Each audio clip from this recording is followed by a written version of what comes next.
बे समाव नोंथांमोननि मिडियाखौ आङो धन्यबाद जासिग्रोबाय आरो नोंथांमोननि मिडियानि थ्रुयै फंनैसो बुंनो सम आरो खाबु मोननायखाय धन्यबाद जासिबावबाय।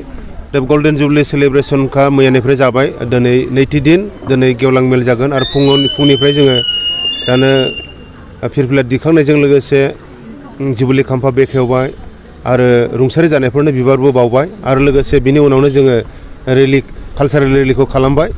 बे जाहैबाय 50 बोसोर जानायखौ जों जावथि जुगिया लाखिनो थाखाय गोसोखांथाव मोनसे सान हिसाबै फालिनो थाखाय बे हाबाफारिखौ जों लादों।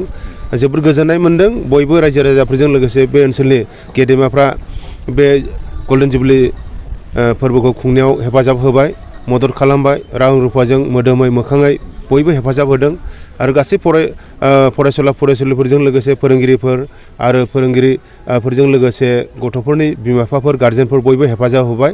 बिथांमोन बयनिसिमबो आङो गाहाय फोरोंगिरि जानानै बयनोबो अननाय सिबिनाय आरो गाहाम हामलायथिखौ बे समाव बावहरबाय। दानो नैथि हाबाफारियाव दङ जोंहा एलुमनि मिट, एलुमनि पेरेन्टस, टिचार्स, स्टुडेन्टस गासैबो मोनसे मिट दं। बेखौ जों गुसुङै दा सम हास्लाबैखाय जों गुसुङै फोजोबसिगोन आरो बिनि उनावनो 12थानि उनाव जोंहा गेवलां मेल दं। बे गेवलां मेलावहाय जोंनि बिटिआरनि चिफ प्रमद बर' बिथाङा लोगो लाफैगोन आरो बिथांजों लोगोसे इएमफोर दङ आरो गोबां गेदेमाफोर बेयाव लोगो लाफैगोन।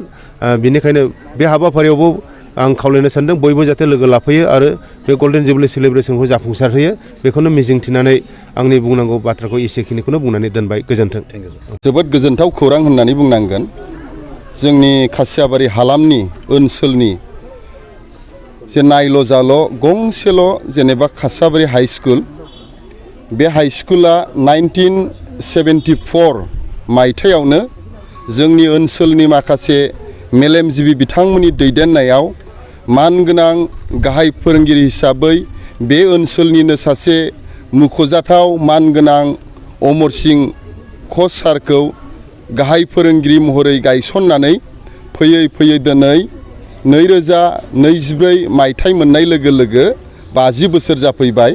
दा बे 50 बोसोर जानायखाय गल्डेन जुबली हिसाबै बे खासियाबारि हाइ स्कुलनि दायो जाय सारा गाहाय फोरोंगिरि महरै दङ सुसिल हाज'वारि सार, बिथांनि दैदेननायाव आरो स्कुलनि एसएमडिसिनि दैदेननायाव आरो मानगोनां बे ओनसोलनि बुद्धिजिबिफोरनि आरो फोरोंगिरि स्टाफनि दैदेननायाव साननैनि हाबाफारिखौ लानानै बे गल्डेन जुबलीखौ फालिनाय जादों आरो बे गल्डेन जुबलीजों लोब्बा लाखिनानैनो मोनसे हाबाफारि, बे हाबाफारियानो जाहैबाय कालचारेल रेलि, हारिमु हान्जा सुरनाय हाबाफारि।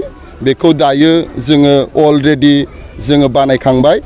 दा बेनि गेजेरजों आङो बेखौनो जोंनि नैबे खासियाबारि ओनसोलनि हालामनि रायजो राजा आरो फरायसुला फरायसुलि बिथांमोननिसिम जोङो गुरैयै जोङो खावलायहरदों आरो मोनसे मिजिंथि जोङो फोरमायहरदों। नैबे जोंनि खासियाबारि जे फरायसालि, बे फरायसालिनिफ्राय दायो गोबांथार मोजां मा होननानै बुङो, मोजां शिक्षा लानानै गिदिर जेनेबा शिक्षा लानानै जोंनि गेजेरनिफ्राय मोजां गोबां डिपार्टमेन्टफोराव गोबां साख्रि मावलांबाय। बिदिनो जेनेबा फोरोंगिरिफोर जाबाय, गाहाय फोरोंगिरि जाबाय, डिफेन्सआवबो मावबाय, फरेस्टआवबो मावबाय आरो मोनसे बाथ्राखौ जोङो दिनै गोसोखांबावनो लुबैदों।